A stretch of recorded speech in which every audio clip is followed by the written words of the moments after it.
আদিদেবী মা মনসা। দুই বাংলাতেই মা মনসা পূজা ভীষণ প্রচলিত।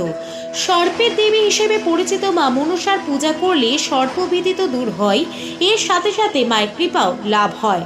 মঙ্গল কাব্য থেকে জানা যায় মা মনসা দেবী হলেন ভগবান শিবের মানস কন্যা, নাগরাজ বাসকের ভগিনী। দেবী ভাগবত পুরাণে মা মনসাকে কশ্যপ মুনির কন্যাও বলা হয়েছে। মা মনসার জন্ম পদ্মপাতায় বলে তার আরেক নাম পদ্মাবতী। তার স্বামীর নাম জগৎকারুমণি। তাদের একমাত্র পুত্রের নাম অস্তিক। তবে সর্পের দেবী হিসেবে মা মনসা যুগ যুগ ধরে ভক্তকুলের আরাধ্য হয়ে এসেছেন।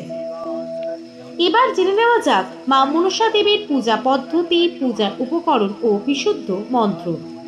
অধিকাংশ ক্ষেত্রে প্রতিমায় মা মনসার পূজা করা হয় না। মনসা দেবী পূজিতা হন স্নুহী বা শীজ বৃক্ষের ডালে অথবা বিশেষভাবে সর্প চিত্রিত ঘট বা ছাপ